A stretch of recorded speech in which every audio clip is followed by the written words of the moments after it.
Hey, Brightsider! Today I'm going to tell you a story that might sound familiar to you. Jack and Jill went up the hill to get a pail of water. Jack fell down and broke his crown and sued the owner of the hill, and his personal injury attorney got him a big settlement. Oh, wait, wrong story. Okay, here we go. Meet Nancy. Lately, Nancy has been feeling generally unhappy with life. There seems to be all these things she wants, but they're just not happening for her. She wants that promotion at work. She wants to eat healthier. She wants to go to the gym more. She wants more energy. Things that we all want. The list seems overwhelming to Nancy, though. She begins to feel kind of bad about herself and starts overeating, having anxiety, and laying awake at night thinking about all these things that seem so out of reach. Well, there goes the healthy eating and energy, she thinks. Nancy becomes grumpy and mopey, and dopey and Doc, and all the other dwarves, and takes it out on some of her friends, family, and coworkers. There goes the promotion, she says to herself. Now Nancy feels even worse, like she's in a vicious cycle she'll never get out of. But you know what?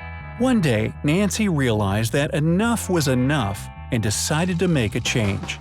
She wrote down all her goals and even began to get excited, feeling a burst of energy that she hadn't felt in a long time. Nancy decided to jump in with both feet and meet all of her goals at once with her newfound motivation. She started going to the gym every day after work. She started eating huge salads for nearly every meal. She began to take on more responsibility at work. Nancy started smiling more and began to feel good about herself. But soon Nancy started feeling overwhelmed again. Her new, heavier workload at the office and going to the gym after work every day was exhausting for her. When she got home, she didn't feel like taking the time to put together that jumbo salad, and it was getting boring anyway. So Nancy opted to go for some fast food or eat that whole bag of potato chips, which is what she really wanted anyways. Plus, she'd been working so hard, she deserved a break, right? The cycle began again. Instead of seeing the number on the scale go down, Nancy saw it go up or stay the same. Nancy wasn't seeing the results that she wanted from the gym either and started skipping days here and there. And more energy? Forget about it. Nancy felt even lower on energy than she did in the beginning, before she wrote down her goals. Since she had no energy, she wasn't performing at work. So where did Nancy go wrong? No, it wasn't the seven dwarfs. Nancy didn't have true commitment to her goals. She wanted fast, instantly gratifying results. She overwhelmed herself by trying to do too much all at the same time and ended up taking steps backwards instead of forwards. So the big question is, what should Nancy have done differently? If you have some big goals, especially if you have several at once, take a step back. Make sure you're really committed to put in the work and to be patient with getting results. Be willing to accept that you're probably not going to achieve your goals overnight. The time must be put in. This is the first place where Nancy went wrong. She expected big results in a small amount of time. Instead, give yourself smaller goals to reach first. Let's take the example of the gym. First, decide what's doable for you. How many nights after work are you okay with going to the gym?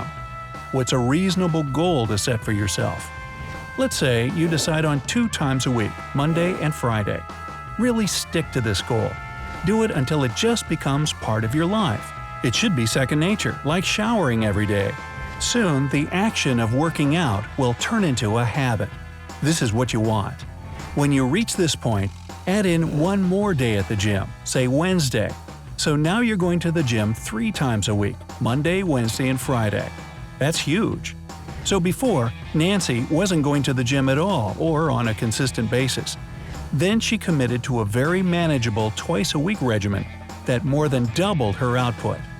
Going to the gym twice a week meant that Nancy was going to the gym 8 times a month if the month has 4 weeks. Just adding one more day a week increases this to 12 times a month. It may not seem like it, but that's a huge increase. This logic can be applied to any goal. It doesn't just apply to fitness goals. Small goal plus commitment equals habit. Habit plus increased small goal plus commitment equals achieved goal. Writing down your goal and the smaller goals you set to achieve it can be helpful too. So, what happened to Nancy? Well, she branched out her goals and applied true commitment to each step. Nancy feels a sense of accomplishment, like she's getting somewhere. She no longer feels mopey and down in the dumps. She feels happier and lighter. She can handle her anxiety and is smiling a lot more. Her sense of accomplishment has given her a huge confidence boost too.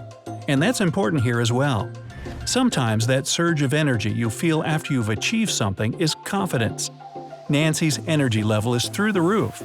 Nancy knows she isn't perfect, and that's okay. I mean, who has perfect, unwavering commitment and can take a straight-line path to their goal? Not very many people. We're human after all.